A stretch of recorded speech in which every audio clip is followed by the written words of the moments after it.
I am an agnostic atheist. Agnostic is a knowledge claim, and atheist is a belief claim. I do not know if a God exists, but I do not emotionally believe in the existence of a God. The philosophical position of the agnostic atheist is the default position for any claim uncertain to an individual. However, I would like to ask some questions. First is the existence of a soul. Split-brain patients, those who have their corpus callosum cut, have damaged communication between the left and right hemisphere. It creates two fragmented minds in one body.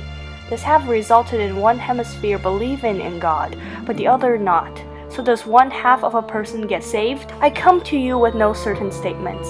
Still, I would like to address the notion that some people hold of going to heaven if one believes in a God, and going to hell if one does not. Throughout my life, I have been told horrors of this place called hell, and that if I do not believe in Him, I will suffer torment the rest of my afterlife. But the problem is that I cannot force myself to believe in a God. As a skeptic who doubts even my experience in this world, how can I believe in anything? There is one question. If a God exists, is He maximally powerful? If He is beyond the laws He set Himself, and He is capable of preventing people from eternal punishment. No finite crime deserves infinite punishment. But here is something fascinating. The threat of punishment, known as deterrence, uses the fear of punishment to reduce crime. But deterrence is only used by those who are incapable of guiding criminals away from crime. However, if God is all-powerful, a place that punishes any human eternally should not have been created by a loving God. But if God is not maximally powerful, He can still be loving despite having a flawed system where people end up in hell. Let us assume that He is maximally powerful.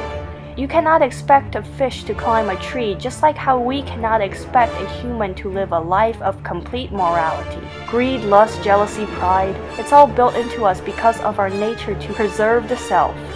If failing to live up to moral standards is the reason why we are sent to hell, then the illusion of choice is put in front of us. As much as we believe our moral choices are voluntary, nature and nurture shapes how moral we are.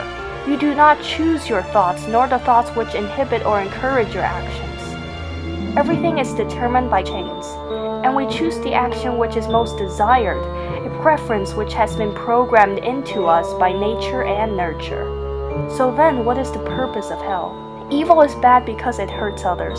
The motive of getting rid of evil is to prevent pain. But if one is to be sent to hell to suffer forever, isn't that a flawed system in which more pain is inflicted in order to prevent less pain from being inflicted? Infinite retribution for a finite crime. For what reason? Some may argue that hell is simply a separation from God due to the rejection of God. But still, one cannot reject something they do not know exists. Whether or not hell exists in the hands of a most powerful God determines the difference between a parent and a tyrant. If I do discover myself to be sent to be purposefully tormented, I will either await the day a not so powerful and loving God rescues me, or gladly suffer the wrath of a powerful God, knowing that I will never bow to anything so immoral. But hopefully, hell is not what we make it to be, and hopefully, God is good. Thanks for watching, and a shout out to JimJam1557 for this fan art.